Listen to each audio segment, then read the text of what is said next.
गहनम अगुरुलघुमवाहम अट्टगुणहोन्तिषेद्धानम तव सिद्धे नैसिद्धे संयम सिद्धे चरित्र सिद्धे नानम निदर्शनम ये सिद्धे शीर्षा नमस्यामि इक्षाई भन्ते सिद्ध भक्ति कौशुगो को तस्लोचिम शमनान समदंसन संसर्जताणम अट्टविहकम विपुकाणम अट्टगुण संपन्नानम उडुलोय मध्यमी पैडियाणम तव सिद्धाणम नैसिद्धाणम संयम सिद्धाणम चरित सिद्धाणम अधिदानागद्वठमान कालत्र सिद्धाणम शब्द सिद्धाणम स्याड़कालम अंचेमी पूज्यमी बंदामी नमस्यामि दुखो को कमखो भोलाहु सुगमन्नम क्षमाहि मन्नम जिनगुण संपत्ति हो मध्यम नमोस्तु अपनाने का आचार्य वंदनायाम श्रीमद शुद्ध भक्ति कौशिकम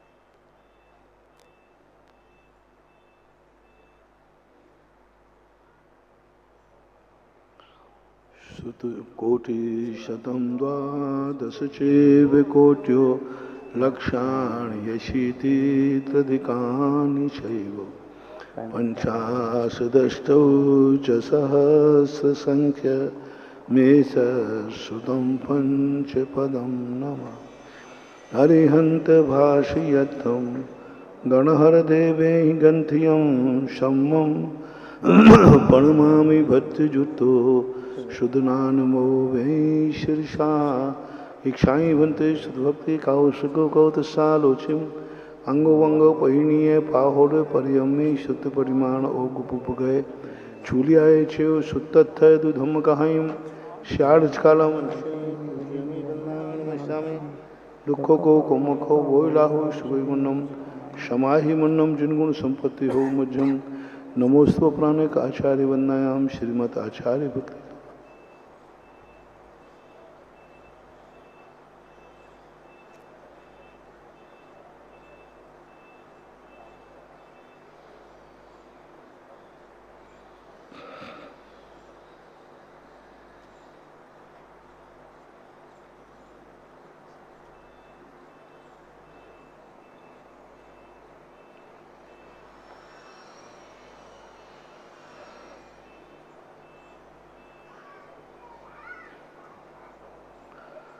श्रुतजलधिपारिकेभ्यः सुपरमति विभावना पटुमतेभ्यः सुचरितपोनिदेभ्यो नमो गुरुभ्यो गुणगुरुभ्यः छत्तीस गुणसमग्रे पंचविहाचारकरण संदर्शे शिष्यानुग्रह कुशले धम्मायर्ये सदा वन्दे गुरुभक्ति संयमेन तरन्ति संसार सायरं घोरं छिन्नन्ति अट्टकं मम जन्मं मरणं न पावयन्ति हे नित्यं व्रतमन्त्र होम निरता ध्यानाग्निहोत्राकुलः षट्कर्मा विरतास्तपो धनधनाः साधु क्रिया साधवः शीलप्रावरणा गुणप्रहरणाश्चन्द्राकृते जोधिकः मोक्षद्वार कपाट पाट नभटाः प्रीणन्तु मा साधवः गुरुवापान्तनो नित्यं ज्ञानदर्शननायकः चारित्राणो गम्भीरः मोक्षमार्गोपदेशकः इक्षाई भन्ते आर्यभक्ति कौशुको दशालो समनान सुमदर्शन समचरिताणम पंचविहाचारणम आयर्याणम आयारादि सुधनानोपदेश्याणम वज्रयाणम तिरंगपालयाणम सभ्यसाहुणम शारजकालम अंचेमी पूज्यमी वंदामी नमस्यामि दुखो को कोमखो वोलाहु सुगमन्नम क्षमाहि मन्नम जिनगुण संपत्ति हो मध्यम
बोलो शांतिनाथ भगवान की जय। आचार्य परमेष्ठी गुरुदेव की जय। राजा गया कर्ण कि समय काल का यह प्राचीन तीर्थ 1000 वर्ष प्राचीन कलचुरी राजवंश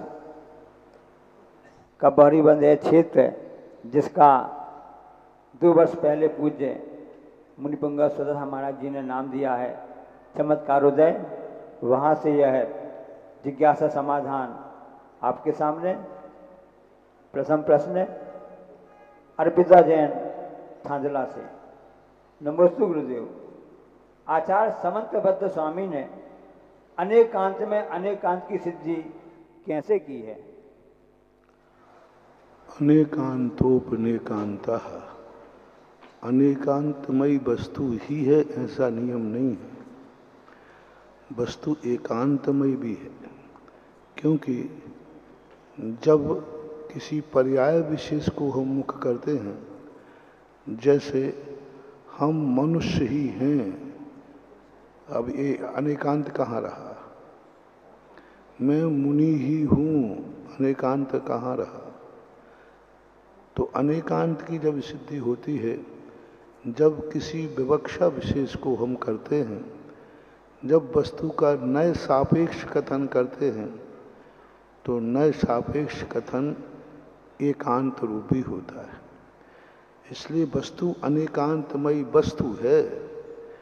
लेकिन वस्तु को जब अलग अलग पहलू से देखेंगे, जैसे एक वृक्ष है, तो वृक्ष को जब हम अलग अलग दृष्टि से देखेंगे तो पत्ता ही है, ये पत्ता ही है, ये डाली ही है, ये फूल ही है, ये तना ही है, ये सब एक कहाँ है? सब भिन्न भिन्न, फूल का स्वभाव भिन्न है, पत्ते का स्वभाव भिन्न है, डाली का स्वभाव भिन्न है, ये सब एक कहाँ है? सब भिन्न भिन्न है। लेकिन फिर बाद में कहेंगे आखिर हैं तो सब वृक्ष के रूप ही ना। तो जब वृक्ष की दृष्टि से देखेंगे तो यह अनेकांतमयी है, लेकिन जब उसके एक एक अवयव को देखेंगे तो वस्तु एकांतमयी है। अनेकांतोपनेकांत, अनेकांत में भी अनेकांत है। अनेकांत का अनेकांत है ना, अनेकांत भी एकांतमय है। और वस्तु एकांतमयी है, कभी हो ही नहीं सकती वस्तु एकांतमयी, क्योंकि हमारे यहाँ एकांत भी अनेकांत है। क्योंकि एकांत अनेकांत की अपेक्षा रख रहा है। आपने ही लगाया है, इससे सिद्ध कुछ और है। यह मनुष्य ही है, यह मुनि ही है, यह आँख ही है, तो आप ही लगाना बता रहा है, कुछ और भी है। यदि एक ही वस्तु होती ना तो भी लगती ना ही लगती। किसी भी वस्तु के साथ ही और भी लगाना बताता है कि अन्य ही भी लगाया आपने, ऐसा ही है, इसका अर्थ अन्य रूप भी है। और भी लगाया है तो इसका अर्थ ही भी है। तो ही और भी ये दो शब्द ऐसे हैं जो वस्तु को अनेक रूप में प्रस्तुत करते हैं। नए के साथ यो शब्द का प्रयोग, स्याद अस्ति यो शब्द लगा, स्याद नास्ति यो, स्याद अस्ति नास्ति यो। तो ये जो यो शब्द लग रहे हैं, ये उसी वस्तु में लग रहे हैं। वस्तु अस्ति की अपेक्षा अस्ति है, नास्ति नहीं है। नास्ति की अपेक्षा नास्ति है, अस्ति नहीं है। लेकिन वस्तु तो वही है ना, जिसमें अस्ति और नास्ति दोनों घटित होते हैं। तो इस प्रकार से वस्तु का अनेकांत और एकांत ये अपने व्यवहार की बातें हैं, कोई निश्चय कोई बड़ी शास्त्र नहीं। शब्द थोड़े कठिन हैं, बाकी हमारे व्यवहार में आ रहे हैं। क्या बेटा पिता हो सकता है? पिता बेटा हो सकता है, और जो बेटा है वो नियम से पिता भी हो सकता है, पिता बेटा हो सकता है। जब हम देखेंगे तो अनेक रूप देखेंगे।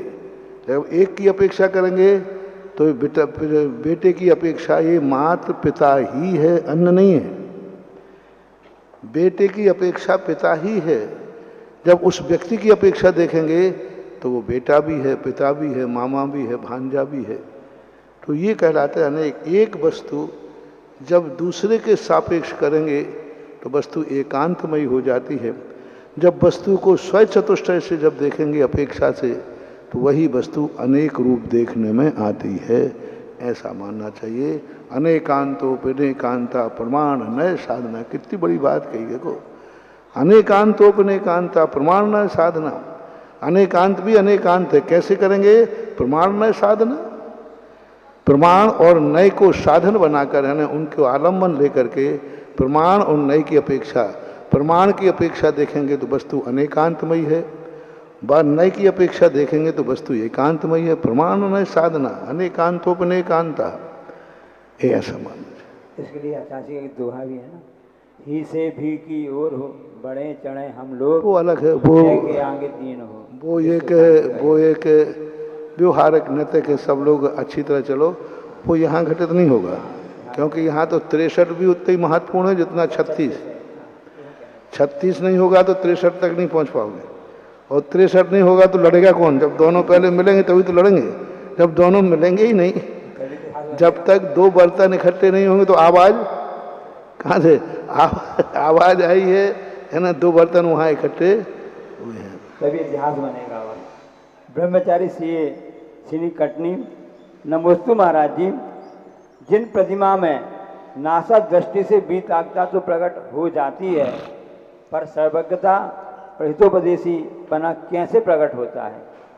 सर्वज्ञ और हितोपदेशी पना व्यवहार का विषय है, बीतरागता व्यवहार का विषय नहीं है। पूज्यवर कुंद कुंद भगवान ने नियम सार में बीतरागता को व्यवहार का विषय नहीं कहा। बीतरागता तो हमारा स्वरूप है, निश्चय रूप है, अनुभूति परक है, लेकिन सर्वज्ञता जो है यह व्यवहार से है। हम किसी ना किसी आलम्बन को लेकर के कहते हैं, जैसे नेमिनाथ भगवान की स्तुति में आया कि हे भगवान स्थिति जनन रोध लक्षणम, आपका स्थिति जनन रोध लक्षणम यानी उत्पाद व्यय ध्रुव युक्त जो है वस्तु है, प्रति क्षण सदा ऐसी वस्तु का परिणमन है, ऐसे आपकी दृष्टि पड़ी, इससे सिद्ध है कि आप सर्वज्ञ की पहचान है। अब देखो, सर्वज्ञ की पहचान कहाँ? ज्ञेय से लगा रहे हैं। ज्ञाता की पहचान ज्ञेय से, आप वस्तु के उत्पाद व्यय को जानते हैं, इसलिए आप सर्वज्ञ हैं, ये पहचान है। इसलिए सर्वज्ञता हमारे व्यवहार का विषय है। लांछनम शब्द का प्रयोग किया कि आपका यह ज्ञान सर्वज्ञता को बता रहा है। इससे सिद्ध है कि सर्वज्ञता अनुमान सिद्ध है, प्रत्यक्ष सिद्ध नहीं है, ऐसा मानना चाहिए। हितोपदेशी भी इसी प्रकार, हितोपदेशी भी है। हितोपदेशी भी अपना व्यवहार से सिद्ध है, क्योंकि हम देख रहे हैं कि हमारे लिए हित का उपदेश दे रहे हैं और इनका कोई निजी स्वार्थ है नहीं। अनात्मार्थ हम बिना राग गई, तो बिना राग के कोई विकल्प है नहीं इनको। धुनन शिल्प करस्पर्शान तो धुनन शिल्प कलस्पर्शान मूर्जा के अपेक्षित आदि बातों से लेकर के अपन जानते हैं कि हितोपदेश है। ये हमारा गुटखा छुड़ा रहा है, नहीं छोड़ने से इनको कौन सी तकलीफ हो रही है, फिर भी कह रहे हैं नहीं मान लो। अपन कहेंगे महाराज आप काहे को पीछे पड़ रहा है, देखो वो मान नहीं रहा है, मारे से मरने दो, तो फिर भी महाराज पीछे पड़ जाते, नहीं गुटखा छोड़। अब ये सोचना चाहिए, महाराज मेरे गुटखा खाने से महाराज को क्या तकलीफ हो रही बताओ। महाराज से पैसा मांग रहे हो तो देखें, महाराज को बुढ़ापे का कोई इंतजाम करा तो कहीं ना कहीं से कोई स्वार्थ नहीं है, फिर भी कहें सीख गुरु करुणा दा। कोई मतलब नहीं, तुम गुटखा खूब खाओ, हमारे चारित्र पर कोई फर्क पड़ने वाला नहीं है, फिर भी करुणा करके कहते हैं यही तो हितोपदेश बना है। क्या लेना देना है उनको, जिसको जहाँ जाए अपनी आत्मा का सत्यान करें, लेकिन फिर भी करुणा करके दया करके हमें मार्ग बताते हैं, हमें अहिष्य बताते हैं। माँ का तो स्वार्थ होता है कि मेरा बेटा है, मेरा पैसा है, मेरा कुल है, महाराज का क्या स्वार्थ है। एक बार एक बच्चे ने बहुत गुटखा खाता था, उनके माँ बाप ने सेल पास तक रख लिए, तो गुटखा छोड़ नहीं तो सेल पार कर दो, उन्होंने खा लो, गुटखा तो नहीं छोड़ेंगे। खूब मारा पीटा सब कुछ कर लिया, उसने नहीं छोड़ा। एक दिन प्रवचनों में आया और उन्होंने बोले, घर जाके बोला मैं आज गुटखा छोड़ आया। तो घर वाले, महाराज जी आप में कोई जादू जरूर है, आप में कोई जादू। मैंने कहा भैया कैसे जादू बताओ, मैं तो कोई विद्यासागर का चेला हूं, जादू मादू नहीं है। अन्यथा आप ये बताओ इस पर आपने क्या जादू किया तो गुटखा छोड़ गया वो। अरे मैंने कहा भैया मैं तो तेरे बेटे को जानता भी नहीं हूं, पहचानता भी नहीं वो आपने कुछ किया। तो मैंने कहा भैया उसको बुलाओ, नहीं तो ये बदनाम करेंगे हमें। तो महाराज भी जादू टोना, उसको बुलाया। मैंने कहा भैया मैंने तेरे कब जानता हूँ? बोले नहीं जानते। तो मैंने कहा मैंने तेरे से क्या कहा? बोले कुछ नहीं कहा। तो फिर सब लोग पूछे तूने गुटखा कैसे छोड़ दिया? बोले मैं ये देख रहा था 1.5 घंटे हो गया महाराज जी को, गर्मी का समय है, एक टाइम खाना पी रहे, गला सूख रहा, फिर भी 1.5 घंटे आगम से उदाहरण से कहीं से समझाए जा रहे हैं गुटखा नहीं खाना, ये होगा वो होगा। तो बोले मेरा दिमाग यही चलता रहा, इनको क्या तकलीफ हो रही है इनको क्या तकलीफ हो रही है जो इतनी मेहनत करके समझा रहे हैं, उदाहरण दे रहे हैं, नहीं खाओ ये हो जाएगा वो हो जाएगा। तो मेरे मन ने कहा कि मम्मी पापा जब भी छुड़वाते तो एक ही बात कहते, बेटा छोड़ दे, मेरे बुढ़ापे का लिए क्या होगा, मेरी संपत्ति का क्या होगा। तो हम समझते थे ये सब स्वार्थी है, ये हमारी चिंता नहीं कर रहा, सब अपनी अपनी। अब प्रवचन में मैं यही सोचता रहा कि महाराज का क्या स्वार्थ है, इनको क्या मतलब पड़ा है। बस मेरे मन ने कहा देख अब जो कह रहा है उसका कोई स्वार्थ नहीं है, और जो अभी नहीं फिर कभी नहीं, बस आपकी निस्वार्थ प्रवचन ने ही हमें छोड़ने के लिए बाध्य किया, यही जादू था। तो ये होता है जब भी कोई बात हो, जब तुम देख लेना कि भाई सामने वाला कोई हमसे कह रहा है और उसका कोई निजी स्वार्थ नहीं है, तो फिर उस बात को तुरंत अपने अंदर उतार लेना चाहिए, ये मानना। आलोक कुमार जैन सिहोरा से। नमोस्तु महाराज जी, छपक मुनिराज कौन होते हैं, उनकी क्या पहचान होती है, क्या उन्हें कोई सिद्धि होती है? नहीं, छपक का अर्थ होता है जो कर्म और नौ कर्म को क्षय करने का प्रयास करते हैं। मूल रूप से कषाय को और शरीर, इन दोनों को जो क्रश करते हैं उसको छपक बोलते हैं। यानी संलेखना लेने वाले को छपक बन गया है, क्षय करता है इसलिए छपक है। वैसे रूढ़ संज्ञा है, संलेखना लेने वाले को छपक कहते हैं। प्राची जैन कटनी से। नमोस्तु महाराज जी, बेटियां चिड़िया होती हैं, पंख नहीं होते। मायके वाले बोलते हैं तुम तो पराए घर की हो, और ससुराल वाले कहते हैं कि तुम पराए घर से आई हो। आखिर में बेटियों का घर कौन सा है? बेटियों का घर एक ही है, आचार्य विद्यासागर के संघ का आरिका। फिर कोई नहीं बोलेगा कि तो कोई नहीं बोलेगा, ना पीहर वाले बोलेंगे ना मायके वाले होंगे, सारे लोग कहेंगे हमारी माता जी हैं। और क्या करें, संसार के नियम ऐसे हैं। ये सब तुम लोग जान भी रहे हो कि बेटी है, सब चल रहा है संसार में, यही सब विडंबनाएं ना हो तो फिर क्यों साधु लोग संसार छोड़ करके मोक्ष मार्ग की तरफ बढ़ेंगे।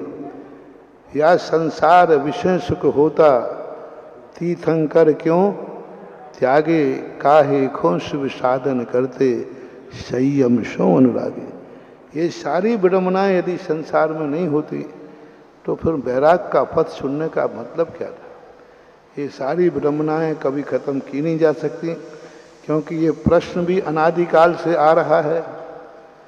फिर भी बेटियां पराए घर जा रही हैं, अनादिकाल से सासू उलाहना दे रही हैं, और अनादिकाल से माँ भी उलाहना दे रही है कि पराए घर की है, हराए घर की है।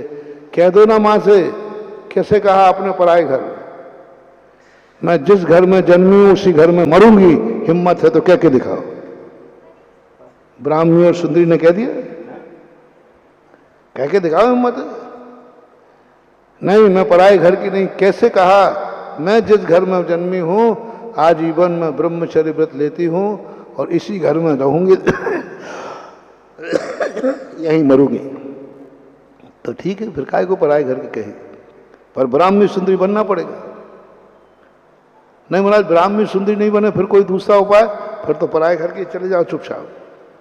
यही रास्ता है जो समाज ने बनाया है, उसी पे चलो, ज्यादा चुप हल्ला गुल्ला मत करो, जो है सो है, महावीर की।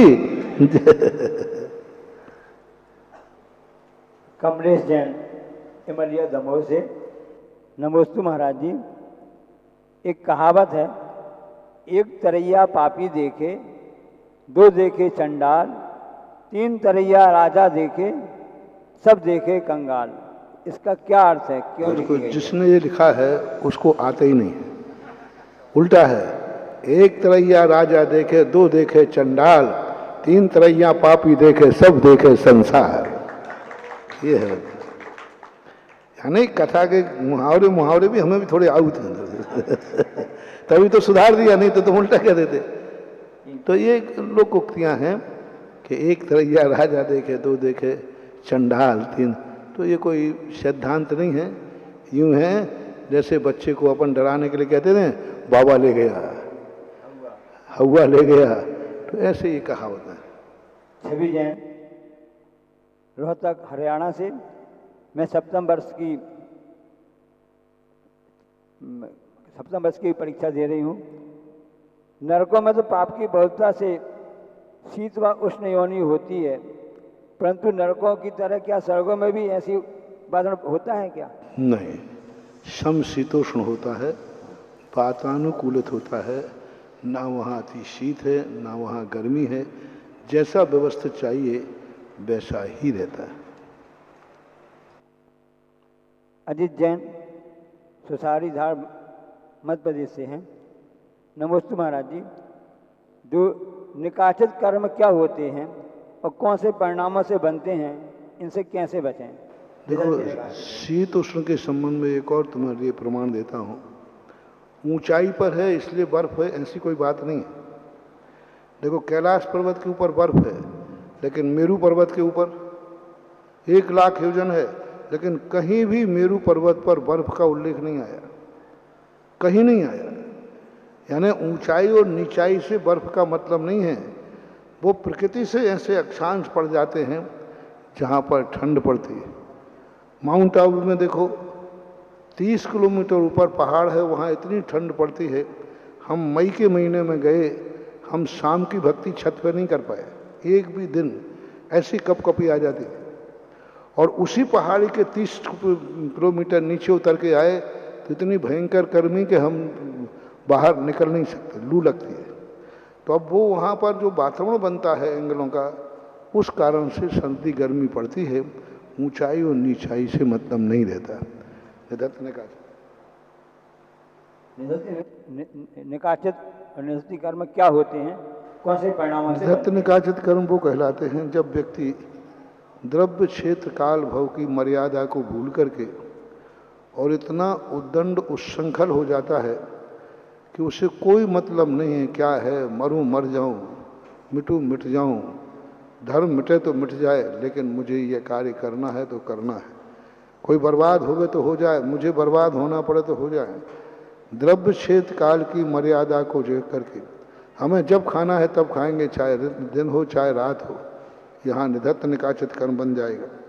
मुझे जो खाना है वो मैं खाऊंगा, कोई मुझे रोक नहीं सकता। निधत्त निकाचित कर्म का बंद हो जाएगा। तो जो स्वच्छंदवाद रूप प्रवृत्ति करते हैं उनको निधत्त निकाचित कर्म बंद होता है। निधत्त निकाचित कर्म अपना फल दे करके ही करता है। और निधत्त निकाचित कर्म सिद्धांत की अपेक्षा इसके करणों में आता है। 10 करणों में एक निधत्त निकाचित कर्म आता है, जो अष्टम गुण स्थान में जाकर के श्रुता ही यह कर्ण की विच्छुत्ति हो जाती है। ऐसा सैद्धांतिक परंपरा है। साक्षी जैन बाकल से। नमोस्तु महाराज जी। हमारी परमात्मा गुरु के प्रति कृतज्ञता ज्ञापित करते समय भाव दशा कैसी होनी चाहिए? भाव दशा हमेशा उपकारी होना चाहिए। कृतज्ञता का अर्थ है, अभिव्यक्ति का अर्थ है हमें उनके प्रति अनुराग जागना चाहिए, भक्ति जागना चाहिए, समर्पण जागना चाहिए। और उनको कभी किसी हमारे सहयोग की जरूरत पड़े तो बिना उलाहना बिना कोई प्रतिकार, बिना कोई अपेक्षा किए हमेशा उपकारी के लिए, उपकार करने के लिए तत्पर रहना चाहिए। कृतज्ञता जो कहलाती है, अपने आप को इतना ज़्यादा अपने आप को हीन कर देना और सामने वाले को इतना उच्च कर देना कि वह अपने सामने लगे कि मैं कुछ भी नहीं हूँ, क्योंकि इनके इतने उपकार हमारे ऊपर हैं कि हम इनके प्रति कभी आंख उठा करके भी नहीं देख सकते। तो प्रतिकार नहीं करना, उनके जीवन में उनकी किसी भी प्रकार के काम आ सकें ऐसा भाव बना के रखना एक कृतज्ञता कहलाती है। सुग्रीव और पांडव आदि जो हैं, सुग्रीव और हनुमान आदि कृतज्ञता के बस ही तो रामचंद्र जी के अनुकूल हुए थे, क्योंकि सुग्रीव जान चुका था कि अब कभी हमें राज्य मिलने वाला नहीं है, क्योंकि बाली जिस प्रकार से आया था कभी नहीं मिलने वाला, असंभव वाली बात थी। लेकिन राम लक्ष्मण की उपस्थिति से उनको राज्य की उपलब्धि हुई। परिणाम स्वरूप वो इतने कृतज्ञ हो गए, इतने कृतज्ञ हो गए कि हनुमान और सुग्रीव आदि ने सारा जीवन राम के लिए समर्पित कर दिया। ये कृतज्ञता कहलाती है। कटनी से सैनी। नमोस्तु महाराज जी। स्वयं बुद्ध केवल तीर्थंकर ही होते हैं क्या फिर सामान्य केवली भगवान में स्वयं? सामान्य केवली भी स्वयं बुद्ध होते हैं, उनके अंदर भी स्वयं नेचुरल रूप से वैराग के बहुत सारे उदाहरण ऐसे देखने में आते हैं।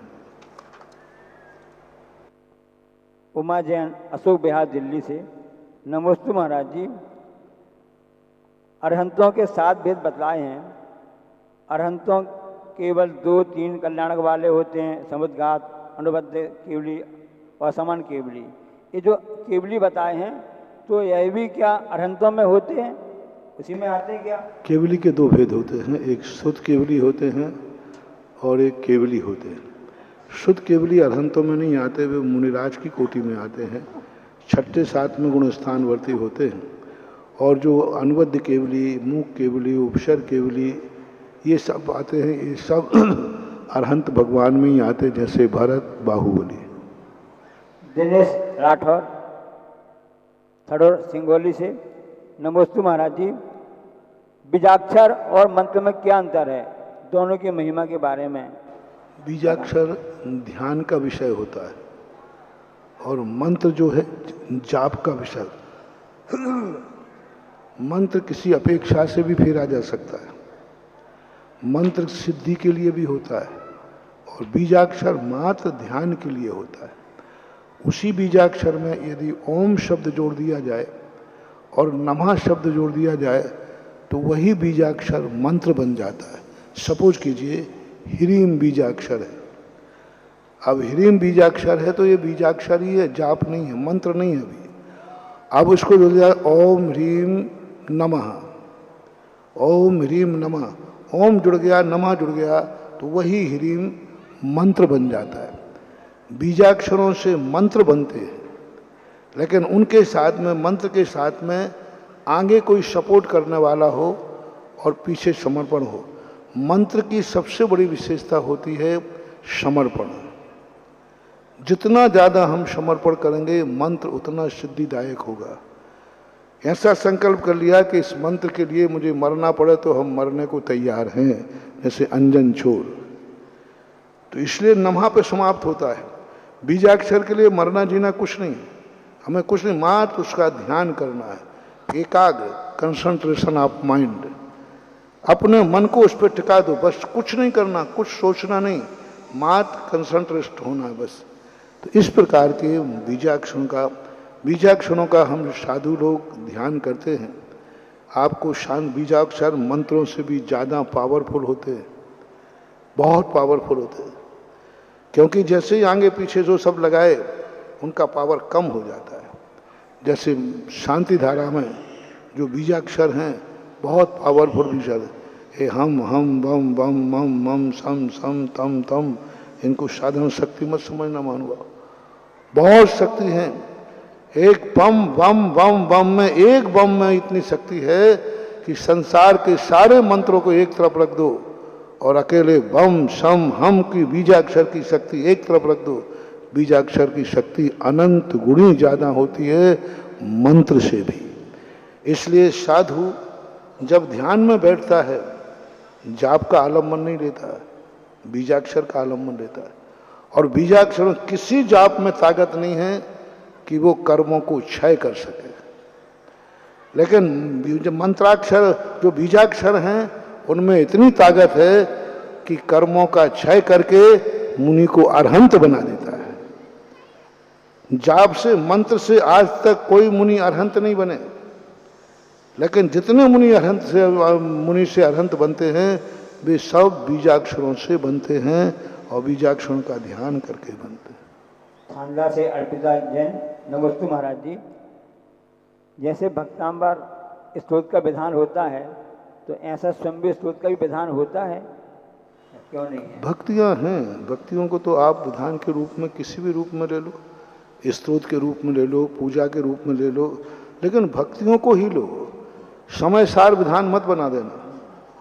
तत्वार सूत्र विधान बना दिया, समय सार विधान बना दिया, सारे ग्रंथों को विधान बना दिया। अरे विधान चरणानुयोग है। मैंने एक बार इन लोगों से कहा, मैंने कि तुम लोगों ने, बोले महाराज देखो हमने क्या किया, समय सार को विधान बना दिया। मैंने कि मूर्खो, तुमने डिमोशन कर दिया। द्रव्यान योग सर्वश्रेष्ठ था, तुमने द्रव्यान योग को चरणानुयोग बना दिया। कौन सा बड़ा तीर मार लिया। पूजा चरणानुयोग है और समय सार द्रव्यानुयोग है।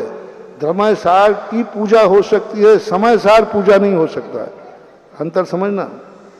समय सार की पूजा करना और समय सार को पूजा बनाना कितना अंतर है।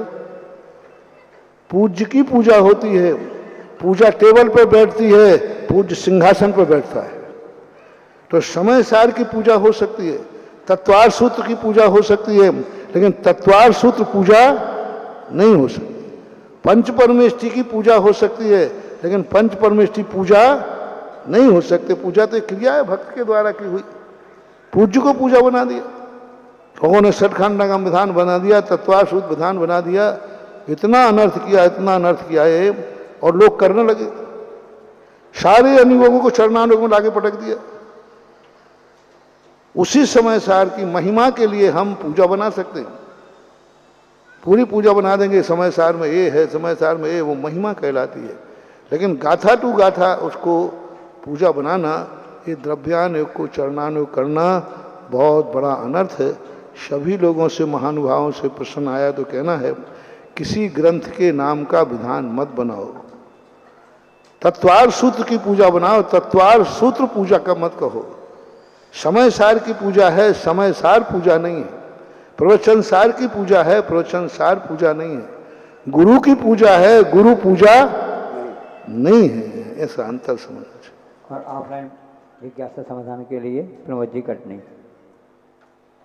जिनवाणी चैनल, आदिनाथ, पुण्योदय और सुधा कलश के समक्ष बैठे हुए जिज्ञासुओं की ओर से और वर्तमान में त्रिलोक तिलक जिनालय चमत्कारोदय तीर्थ क्षेत्र परिसर के सभा मंडप में प्रत्यक्ष में बैठे हुए जिज्ञासुओं की ओर से गुरुदेव के चरणों में अनंत कोटि नमोस्तु नमोस्तु नमोस्तु।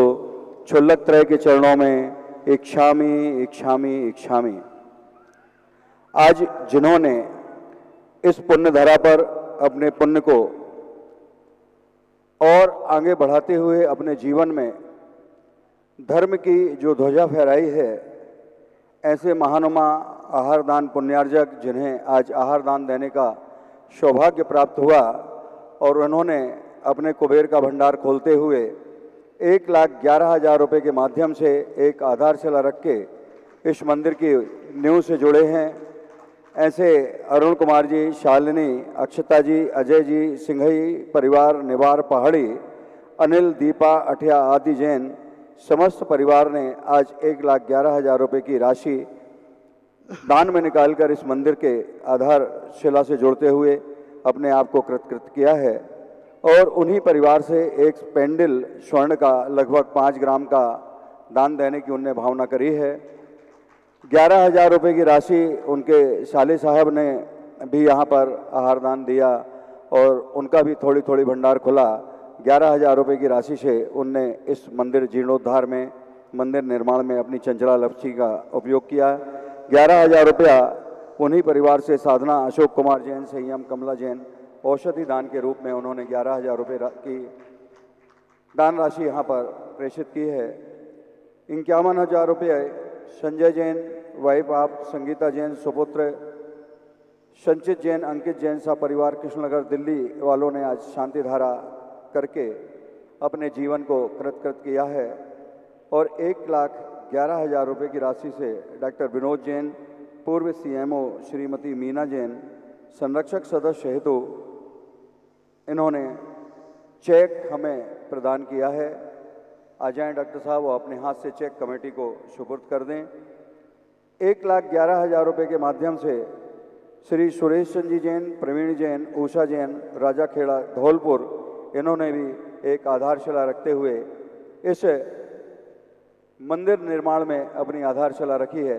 सभी पुण्यात्मा जीवों को जोरदार तालियों के साथ हम हृदय से अभिनंदन करते हुए कमेटी उनके प्रति आभार व्यक्त करती है। आज के जिज्ञासा अनिल कुमार जी जैन न्यू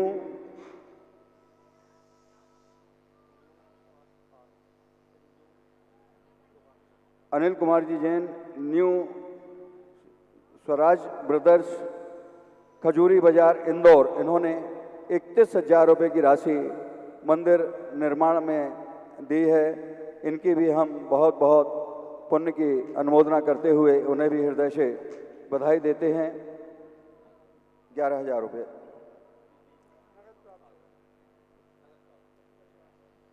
और आज के जिज्ञासा समाधान की ओर अपन चल रहे हैं। और एक जिज्ञासा गुरुदेव मन में आई है कि जब भगवान का समोशरण लगता है, कुबेर आदि इस वैभव के साथ उस समोशरण को सजाते हैं, और जब 3 कटनी में प्रभु बैठते हैं, मंगल देशना खिरती है, तो एक प्रथम प्रश्न तो ये है, क्या उस मंगल देशना के लिए कोई निवेदन होता है या नहीं? दूसरी बात यह है कि जब समोशरण यहाँ से अन्यत्र विहार करते हैं भगवान और दूसरा समोशरण बनता है, तो क्या विहार करने के लिए स्वधर्म आदि निवेदन करते हैं? ऐसा एक जिज्ञासा मन में है। वहाँ निवेदन और नए निवेदन का कोई विकल्प नहीं है। प्रवचन सार में पूज्यवर कुंद कुंद स्वामी ने स्पष्ट लिखा कि उनकी जितनी भी ठाननी सेज विहारा, उनका विहार होना और रुकना सहज और सरल होता है, किसी की प्रेरणा से नहीं, और स्वयं वो इच्छा पूर्वक भी नहीं करते। स्वयं की भी इच्छा नहीं है, प्रेरणा भी नहीं। उनका उपदेश किसी की विनती करने से नहीं होता। ठीक जब अपने जीवन भव्य जीवों के पुण्य का उदय होता है, अपने आप उनका समय फिक्स होता है। 2.25 घंटे जो है 3 बार खिलती है, तो जैसे उनका टाइम फिक्स होता है, स्वतः ही उपदेश दिव्य धुनी के रूप में खिलना चालू होता है। बिहार के लिए कोई निवेदन नहीं करते हैं, स्थान का कोई नहीं होता है, इसलिए पूरी दिशाओं में 225 कमल बिछाए जाते हैं। भगवान किस तरफ कहाँ मुड़ जाएंगे कुछ नहीं कहा जाता, सारी तैयारी करके सौधर्म रहता है। तो इसलिए ना तो बिहार का निवेदन होता है, ना प्रवचन का निवेदन होता है, ना चालू करने का होता है और ना बंद करने का होता है। बस एक प्रसंग जरूर आया है कि जिस समय चक्रवर्ती जहाँ वो हैं उस समय का वहाँ का राजा या चक्रवर्ती जब आ जाता है, तो भगवान बीच में भी अपने आप बोलने लग जाते, चक्रवर्ती के कहने पर नहीं। उसका समोषण में प्रवेश हुआ ही और भगवान की दिव्य धुनी खिले। जब तक चक्रवर्ती बैठा रहेगा तब तक भगवान का प्रवचन चलता रहेगा। यदि दिन भर बैठा है तो दिन भर चलता रहेगा। उस चक्रवर्ती का इतना तीव्र पुण्य का उदय होता है कि उसकी उपस्थिति में जब भी मान लो टाइम है, वे टाइम में भी पहुंच जाए। मान लो उनके 2.25 घंटे पूरे हो चुके, भगवान का प्रवचन बंद हो गया था, इतने में बहोरी बंद का कोई व्यक्ति पहुंच गया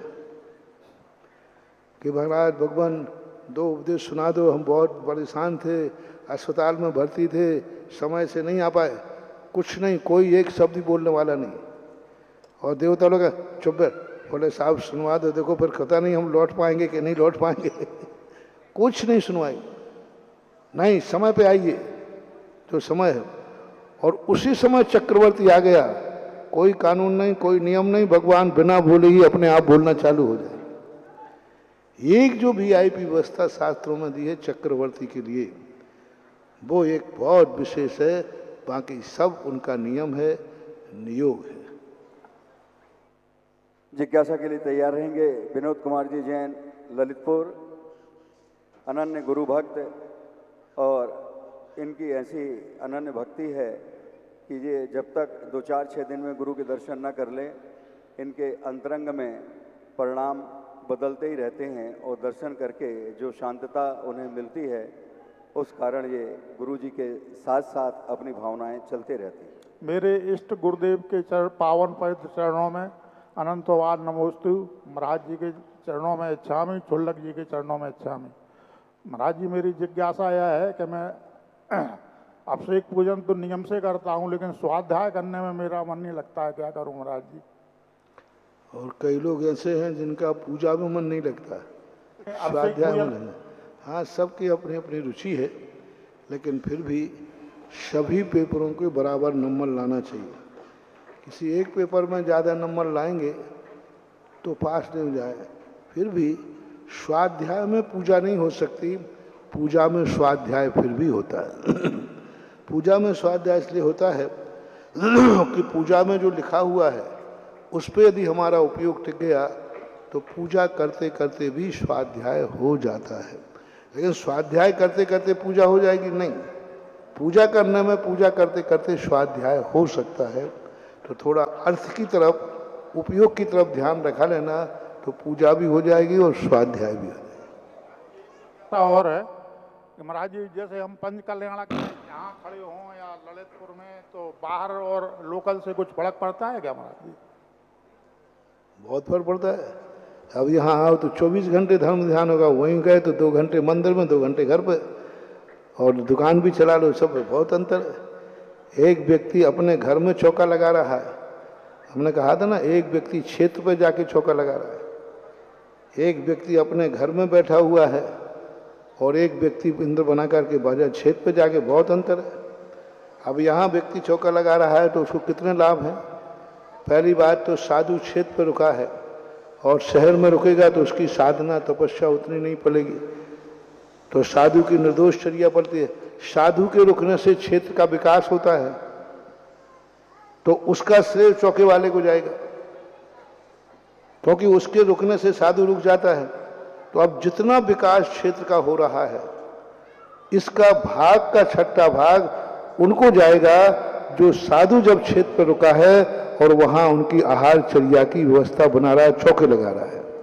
अब ये तुम अपने घर में लगाओगे तो ये पुण्य नहीं मिलेगा, आहार का पुण्य तो मिलेगा, लेकिन क्षेत्र के विकास का पुण्य नहीं मिलेगा। और साधु ने जो अपनी साधना की है, जो निर्विकल्पता होकर की है, वो पुण्य भी उसको जाएगा। और श्रावक घर में तो कितनी देर के लिए अब धर्म ध्यान करेगा, और यहाँ आएगा तो 24 घंटे सब छोड़ के आएगा। तो बहुत फायदा तो होते हैं, बाहर जाकर के कार्य करना और घर में बैठे कार्य करना बहुत अंतर होता है। अगली जिज्ञासा के लिए यहाँ पे पंचकर्णक आदि में आओगे, देखो कितना बड़ा चीज है।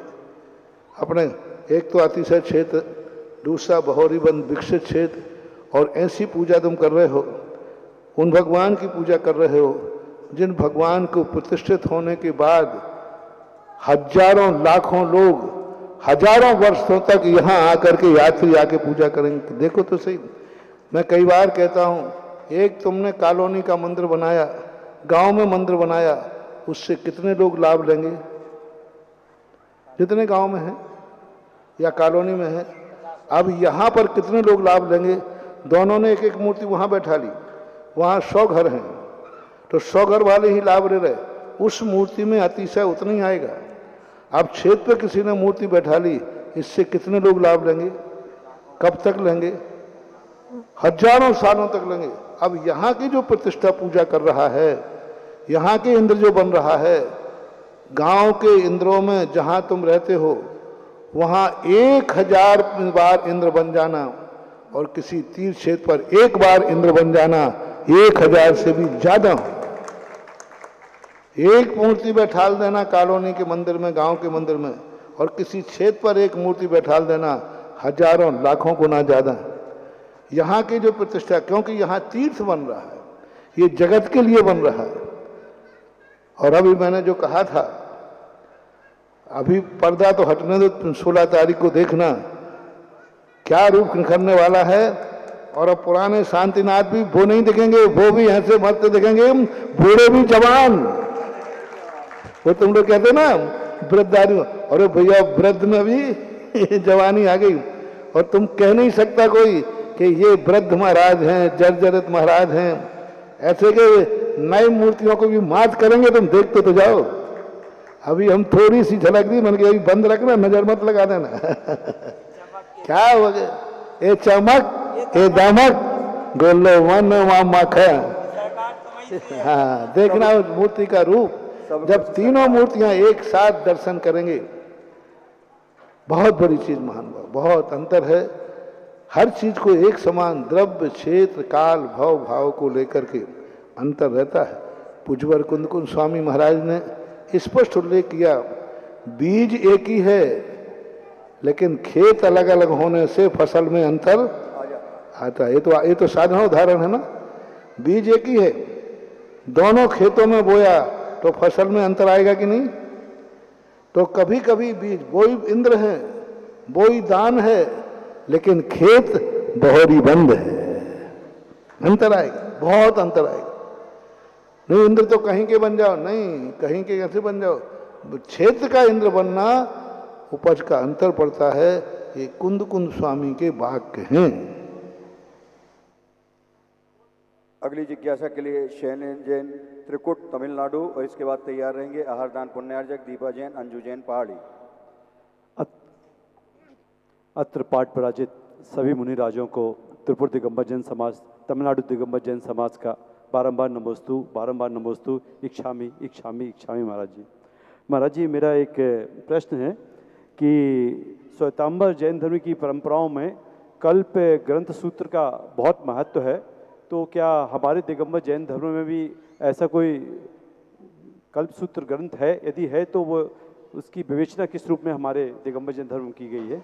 जैन धर्म में विशेष रूप से शास्त्रीय भाषा में आगम के अनुसार तो कोई ऐसा उल्लेख किया नहीं गया। लोक व्यवहार में हमारे यहाँ दिगंबरों में तत्वार्थ सूत्र चलता है। तत्वार्थ सूत्र की एक ऐसी परंपरा है जिसको सभी लोग श्रद्धा से देकर के 10 लाक्षण पारवादी में उसका पाठ करते हैं। बाकी 4 अनुयोगों की जो हमारे परंपरा है दिगंबरों में, वो 4 अनुयोगों की परंपरा श्वेतांबरों में नहीं है। और उन चारों अनुयोगों में द्रव्यानुयोग मुख्य रूप से उच्चासन पर रहता है, फिर चरणानुयोग, कर्णानुयोग और प्रथमानुयोग, इस प्रकार के अनुयोग की विवक्षा है। एक ग्रंथ ऐसा जो सामान्य रूप से, जब ये प्रश्न ऐसा लोगों ने किया कि हम जैन दर्शन के इतने सारे ग्रंथ नहीं पढ़ पाएंगे, तो हमें कोई एक ऐसा ग्रंथ दिया जाए जिस एक ग्रंथ को पढ़ करके हम जैन दर्शन को समझ सकें। ये विनोबा भावे ने अपनी भावना व्यक्त की थी। तो जिनेन्द्र वर्णी हुए हैं, उन्होंने समस्त ग्रंथों का एक संग्रह करके श्रमण सुत्तम करके एक संग्रह ग्रंथ निकाला था, जिसके हमारे पूज्य गुरुदेव ने जैन गीता नाम से उसका अनुवाद किया हुआ है, पद्यानुवाद। तो ये मिलता है। बाकी तत्वार्थ सूत्र की ही प्रसिद्धि है, अन्य ग्रंथ सामान्य रूप से स्वाध्याय के स्थान हैं। दीपा जैन, अंजू जैन, पहाड़ी, और उसके बाद तैयार रहेंगे गुड्डू भैया मझोली। परम पूज्य मुनि श्री को त्रिवार नमोस्तु, छुल्लक जी को इच्छामी, भैया जी को वंदना। आज हम लोग इतने खुश हैं। अभी तो हम लोग इतने हतोत्साहित हो गए थे। 2 दिन पहले लग रहा था हम लोग का इतना पुण्य छीन रहे हैं कि सबके घर में 2 दिन में 3 दिन में आहार हो रहे हैं। हमारे यहाँ 11 दिन हो रहा है, 12वां दिन हो रहा है, हमारे यहाँ आहार ही नहीं हो रहा है। ऊपर से 6 तारीख से कमरा खाली करो, दुविधा वाली स्थिति में, ना यहाँ के ना यहाँ के। फिर आज इतनी खुशी मिली कि लाइफ में कभी इतनी खुशी मिली ही नहीं है। महाराज जी, हम लोग का यह प्रथम प्रयास था। आज तक हम लोग कहीं चौका लेके नहीं गए। बिल्कुल हम आपसे आशीर्वाद चाहते हैं कि अब हम हर निरापचार के आहार करवा सकें। ये हमें आपसे आशीर्वाद चाहिए। महाराज श्री, हमारी जिज्ञासा है कि मंदिर में मूल नायक भगवान की दृष्टि बाहर रहनी चाहिए कि नहीं रहनी चाहिए, और यदि नहीं रहती है तो उसका मंदिर में या समाज में क्या प्रभाव पड़ता है? देखो, जल्दी आहार हो जाते तो तुम जल्दी भग जाते। 11 दिन में हुए तो कम से कम 11 दिन तक तुमने धर्म का लाभ लिया। भले हमारे नहीं हुए, लेकिन अन्य महाराजों को तो दिया ही है। अब रही बात खाली भरे कराने की, अब कमेटी की व्यवस्थाएं होती हैं। हालांकि कमेटी को भी देखो, कोई भी चीज़ की हो, किसी की भी व्यवस्था बनाएं, उसकी आल्टरनेट व्यवस्था बनाना चाहिए। आल्टरनेट बनाकर व्यवस्था बनाएंगे तो फिर व्यवस्थाएं बन जाती। हम खाली तो करा लेते हैं, लेकिन उसकी आल्टरनेट व्यवस्था क्या की है, उस पर विचार नहीं करने से लोगों को परेशानी हो जाती है।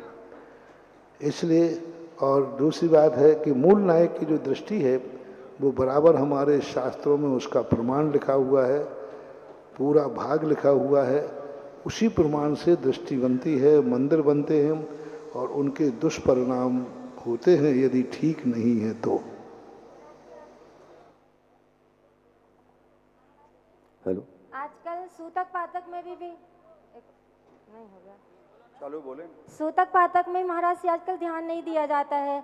15-20 साल पहले ऐसे होता था कि यदि सूतक पातक लगती थी तो मंदिर के बाहर यानी सीढ़ों के बाहर से दर्शन किए जाते थे, लेकिन आजकल 2 दिन 3 दिन ही होते हैं और सभी लोग मंदिर के अंदर से जा के दर्शन करने लगते हैं। अब उसमें क्या है कि एक बैठक की परंपरा है, तो मंदिर में एक बैठक की परंपरा राजस्थान में ज़्यादा चलती है।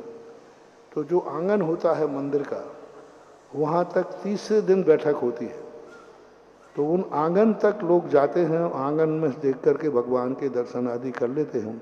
पर इतना होना चाहिए, जहाँ अभिषेक पूजन होता है उस स्थान पर सुबह सूतक वालों को नहीं जाना चाहिए। अंतिम स्थान किया गया है शाल। मंदिर के भाग होते हैं। मंदिर में पहले श्रृंगार चौकी होती है। श्रृंगार चौकी में आय स्पर्श जो शूद्र हैं, जो छूने लायक नहीं हैं, जो अन्य कोई ऐसे मांसाहारी आदि हैं या कोई भी हैं, तो वो श्रृंगार चौकी उनको बनाई जाती है। फिर श्रृंगार चौकी के बाद आती है शाल। शाल में वो प्रशस्त शूद्र जो छूने पर स्नान आदि करने की जरूरत नहीं पड़ती, उसमें सुआ सूतक वाले भी आते हैं। तो शाल तक सुआ सूतक वालों को जाने के लिए छूट दी गई है। साल के बाद आता है नृत्य मंडप। नृत्य मंडप में वो हैं जिन पे सुआ सूतक नहीं है, लेकिन फिर भी शुद्धि में नहीं है, तो वे नृत्य मंडप तक बाजे वाले गंधर्व आदि जो हैं, ये नृत्य मंडप तक जाते हैं। नृत्य मंडप के बाद आता है गुण मंडप। गुण मंडप के अंदर जो अभिषेक पूजन विधि जाप आदि करते हैं, और गुण मंडप के बाद आता है गर्भालय। तो वहाँ तो विशेष रूप से व्यवस्था होती है। इसलिए शास्त्र के अनुसार गुण मंडप तक और नृत्य मंडप के बीच में अशुद्ध वालों को नहीं जाना चाहिए। श्रृंगार चौकी के अंदर जो साल है, साल यानी अंदर प्रवेश करते एक बरामदा हुआ करता था, वहाँ तक जाने की व्यवस्था बनाई गई है। एक ऑनलाइन के माध्यम से विधान की भक्तांबर विधान की मंजूरी मिली है। इसे चमत्कारोदय तीर्थ क्षेत्र पर ज्ञानचंद जी छावड़ा, तारा देवी जी छावड़ा, शांतिलाल जी, सुशीला देवी, अमरचंद जी, सुषमा जी जैन, संजय, मनोज, दीपचंद महेंद्र जी छावड़ा, नीलम, समस्त छावड़ा परिवार, रानौली वाले, मुंबई, ठाणे, भीलवाड़ी प्रवासी हैं। मुंबई में उनका अभी प्रवास है। उन्होंने 51,000 रुपये के माध्यम से एक असीमकालीन विधान के लिए अपनी स्वीकृति दी है। जोरदार तालियों के साथ उनके पुण्य की अनुमोदना करते हुए भाई गुड्डू जी जैन मंझोली, और इसके बाद तैयार रहेंगे मनोज जी जैन खेतौला। निर्यमार्ग श्रवण मुनि पुंगव श्री तीर्थ प्रवर्तक सुधा सागर महाराज जी के श्री चरणों में बारंबार नमोस्तु करते हुए, पूज्य गुरुदेव प्रसाद सागर महाराज जी के श्री चरणों में नमोस्तु करते हुए, ये लक्ष्य छुल्लक श्री मुनि महाराज के इच्छामी महाराज जी इच्छामी। गुरुदेव, हमारी जिज्ञासा ये है कि जो व्यक्ति गुरु निंदा करता है उसका परिणाम क्या, और उस व्यक्ति के प्रति समाज का व्यवहार क्या होना चाहिए? गुरु से कपट, मित्र से चोरी, या हो निर्धन या कोढ़ी, वो तो शास्त्रों में लिखा हुआ है। कोटि भट्ट राजा श्रीपाल ने किया तो कोढ़ हुआ, दुर्गंधा ने किया तो कितने भौपर सूकरी कुकरी गधी आदि बनी। दुर्गंधा ने मुनराज के प्रति द्वेष भाव रखा तो मर करके गधी हुई, सूकरी हुई, कुत्ती हुई। बाद में फिर सुगंध दशमी व्रत करके अपने पापों का प्रायश्चित किया। तो वो तो दोष तो महान निकृष्ट है ही, जग जाहिर है। समाज के लिए इस पर से यही है कि अब मैं उसको कह नहीं सकता, फिर भी समाज को इस पर सख्त कदम उठाना चाहिए। क्योंकि देव शायद गुरु की निंदा करना, जैसे कोई तुम्हारे बाप की निंदा करे तो बेटा को कैसे लगे बस इतना ही सी बता दो। यदि बाहर तुम लोगों से कोई कुछ कहे ना तो तुम क्या देख भाई बाप पे मत जाना, ऐसा आप लोग कहते ना, देखो भाई बाप पे मत जाना, मेरे तक रहो तो बात ठीक है, बाप के गए तो फिर सहन नहीं करूंगा। जब बाप पे जाने पर तुम तिलमिला जाते हो तो वो तो तुम्हारे गुरु पे जा रहा है, तो तुम्हें तो तिलमिलाना चाहिए ही।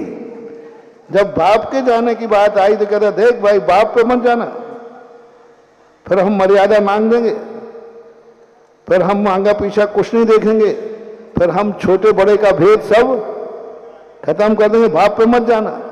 तो बाप से गुरु बड़ा होता है कि छोटा? बोलो ना, बहुत बड़ा होता है। जब गुरु की बात आए तो सामने आना चाहिए, देख गुरु पे मत जाना चाहिए, नहीं तो मैं सारी मर्यादाएं भूल जाऊंगा। व्यवहारिक दृष्टि से तो यही होना चाहिए। बाकी आप समझदार हैं। मनोज जी जैन चितौला कोषाध्यक्ष, उसके बाद तैयार रहेंगे महेंद्र कुमार जी जैन रीठी।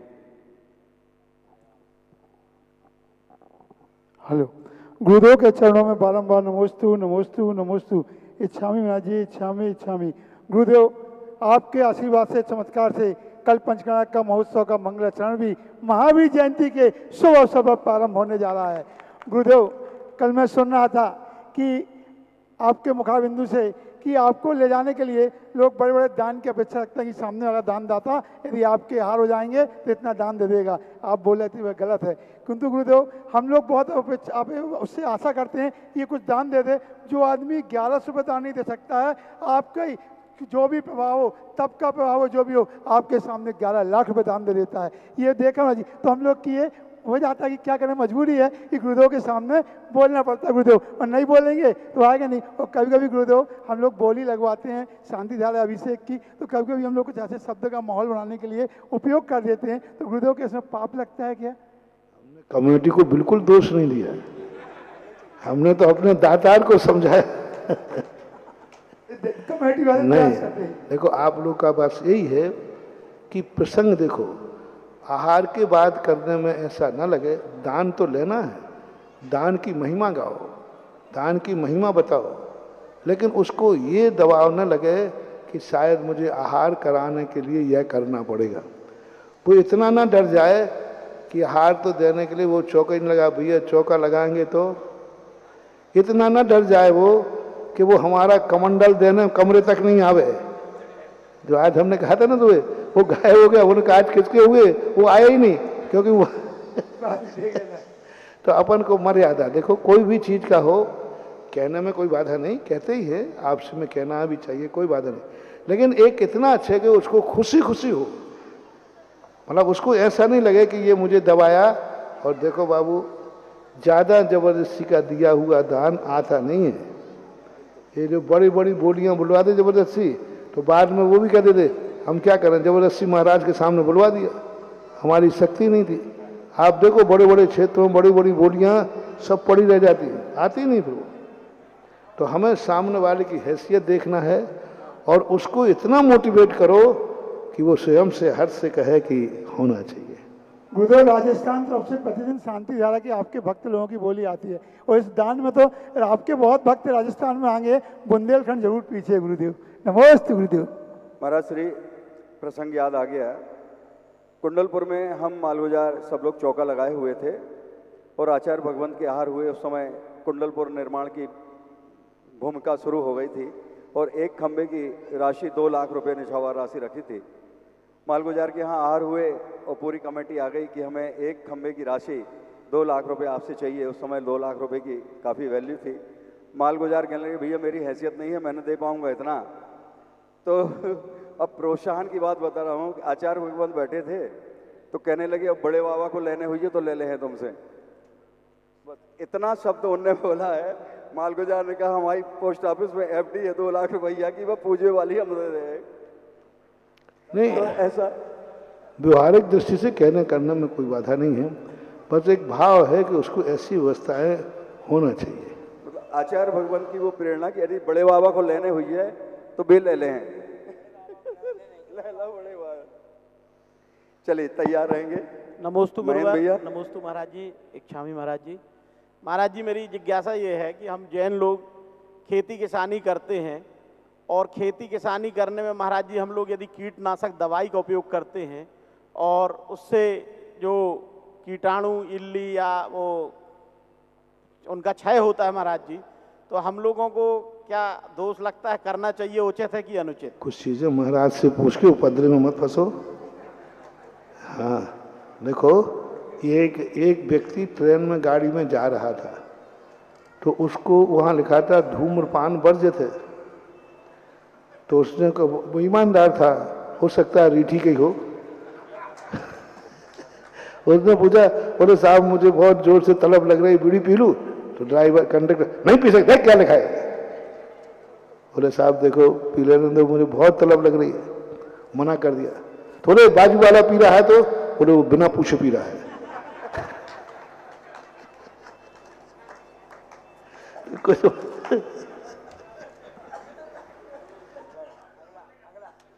तैयार रहेंगे नेहा जितेंद्र जैन बहुरीबन।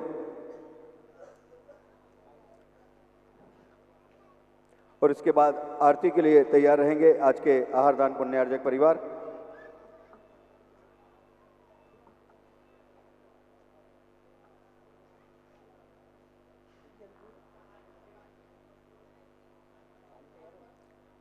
माइक चालू कर ले। नमोस्तु महाराज जी, नमोस्तु महाराज जी, नमोस्तु महाराज जी। चुल्लक महाराज जी को एक शामी, भैया जी को वंदना। महाराज जी मेरा क्वेश्चन है, मुझे विश्वास नहीं हो रहा कि मेरे बहरी वन में पंचकल्याण हो रहा है, क्योंकि महाराज जी अभी 1 महीने पहले तो यहाँ पे किसी को कुछ भी नहीं पता था और ना कोई जानकारी थी ना कुछ था महाराज जी। और फिर आप आए यहाँ पे, हम सब ने शांतिनाथ भगवान का गगन विहार देखा। शांतिनाथ भगवान आए तो उनकी आगवानी करने का भी सौभाग्य मिला महाराज जी। महाराज जी अब हम जहाँ भी देख रहे हैं, कहीं भी देख रहे हैं, हमको एक ही चीज नजर आ रही, अयोध्या नगरी। गौरीवन की नगरी तो कहीं आ ही नहीं रही महाराज जी। अब तो एक क्या है महाराज जी, हम सबका सौभाग्य है, पुण्य उदय है महाराज जी की चमत्कार है। पुण्य उदय से चमत्कार होता है और चमत्कार से पुण्य में वृद्धि होती है। परस्पर में एक दूसरे के पूरक होते हैं। निमित्त बनता है तो नैमित्तिक दशा जागती है।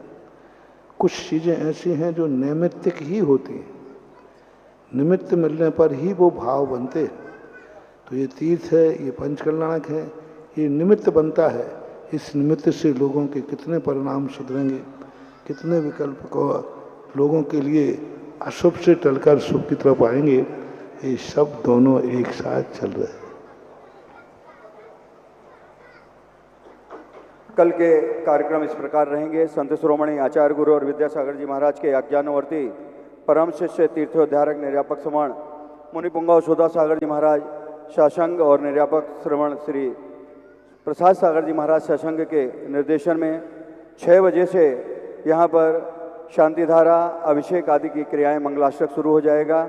7 बजे से घट यात्रा यहाँ से प्रारंभ होते हुए नगर के विभिन्न स्थानों से घूमती हुई वापस से यहीं पे आएगी और ठीक 8 बजे ध्वजारोहण यहाँ पर होगा। आप सभी समय पर सारी क्रियाओं में सम्मिलित होकर और व्यवस्थित होकर अपनी अपनी ड्रेस में यहाँ पर आएंगे और घट यात्रा में महिलाएं अपनी एक सी ड्रेस पहनते हुए सम्मिलित होंगे। पुरुष वर्ग जो है सफ़ेद कपड़े में इस घट यात्रा में सम्मिलित होकर शोभा यात्रा को, और उसी के साथ ही महावीर जयंती का जुलूस भी साथ में रहेगा। आप सभी घट यात्रा और महावीर जयंती का जुलूस एक साथ होगा। 8 बजे से ध्वजारोहण की क्रियाएं शुरू हो जाएंगी। आप सभी समय पर पधार कर साई क्रियाओं में सम्मिलित होकर पुण्यार्जन करें। और आज के आरती पुण्यार्जक परिवार आहारदान परिवार निवार से।